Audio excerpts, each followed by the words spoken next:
महाराष्ट्र तुम्ही फिरता, असा एक वेगळा काही अनुभव आहे? म्हणजे तुम्ही स्वतः उपमुख्यमंत्री आहात, लोक येतात, तुम्हाला भेटतात, आपलेपणाने भेटतात, पण म्हणजे लोक साध्या साध्या गोष्टी सांगतात, आमच्याकडे रस्ता नाही, आमच्याकडे शौचालय नाही, अशा छोट्या छोट्या गोष्टी सुद्धा तुमच्याकडे घेऊन येतात.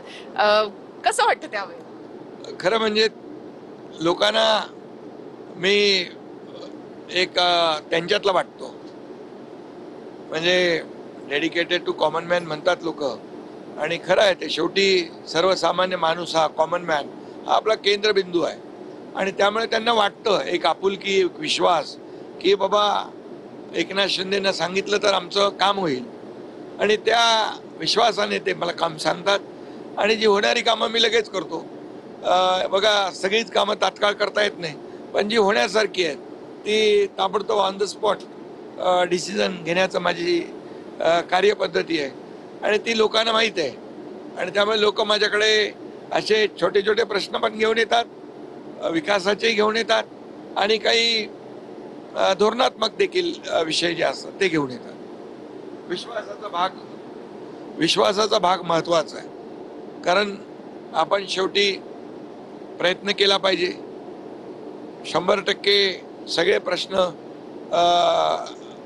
कोणी सोडवतो असं कोणी सांगू शकत नाही, परंतु प्रयत्न हे महत्त्वाचे आहेत. आणि प्रयत्न केले तर नक्कीच प्रयत्नांतून त्यांना न्याय मिळत असतो. ग्रामीण भागामध्ये आता या निवडणुकांच्या निमित्तानं जी काही समीकरणं जुळली आहेत, तर त्याचा शिवसेनेला त्रास होतो? नाही, बघा, याच्यामध्ये समीकरणं जी आहेत, मी मगाशी म्हटलं आपल्याला की काही ठिकाणी आम्ही एकत्र आहोत, काही ठिकाणी वेगवेगळे आहोत. पण आता शेवटी तिथले मुद्दे घेऊन बोलणं आणि विकासावर बोलणं हे आम्ही ठरवलेलं आहे. टीका टिप्पणी टाळणं, आणि लोकांनाही ते आवडत नाही टीका टिप्पणी. त्यामुळे आणि माझा स्वभाव तो नाही आहे. आता आपल्याला माहीत आहे की माझ्यावर टीका टिप्पणी लोक करतात, आरोप प्रत्यारोप करतात. मुख्यमंत्री असतानाही आताही, तर मी त्याकडे जास्त लक्ष देत नाही. मी माझ्या कामावर फोकस करतो. सध्या लोकांच्या मनात आणखी एक मुद्दा आहे, तो म्हणजे महायुतीत सगळं ऑल वेल आहे का? बघा, आता मी प्रचार करतोय, देवेंद्रजी प्रचार करतायत, अजितदादा प्रचार करतायत. प्रचारामध्ये आम्ही आघाडीवर आहात.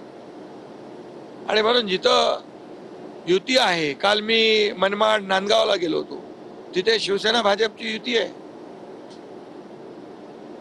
काही ठिकाणी अजित पवारांनी आमची युती आहे, काही ठिकाणी युती नाही आहे. मग स्थानिक मुद्दे काय आहेत, आणि स्थानिक मुद्दे आणि स्थानिक प्रश्न आणि तिथला विकास हा लोकांना पाहिजे. आणि म्हणून तशी काय अडचण आम्हाला येत नाही.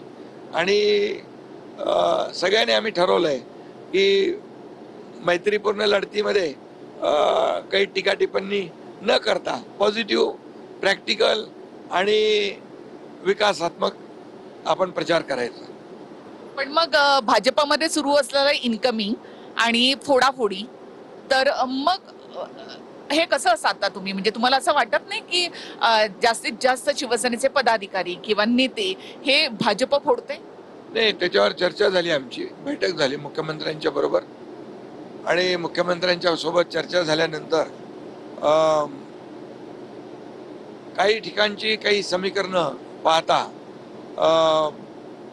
मुख्यमंत्र्यांनी देखील त्यांच्या पक्षातल्या पदाधिकाऱ्यांना, कार्यकर्त्यांना सांगितलंय की आपण मित्रपक्षाचे पदाधिकारी आणि कार्यकर्ते आपल्या पक्षामध्ये घेऊ नये. आणि मी देखील आमच्या लोकांना सांगितलेलं आहे की आपण युतीमध्ये आहोत, आणि युतीमध्ये असं काही मतभेद होतील असं काही करायचं नाही. आणि मी माझ्या कार्यकर्त्यांना देखील मी जाहीरपणे देखील एका ठिकाणी सांगितलंय, प्रवेश जेव्हा काँग्रेसचे होते, काँग्रेसचे प्रवेश आणि इतर विरोधी पक्षातले काही लोकांचे प्रवेश होते, तर मी सांगितलं हे भाजपचं तर नाही ना बाबा.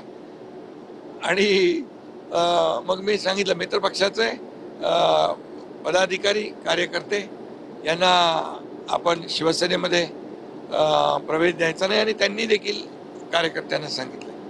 तुम्ही मध्यंतरी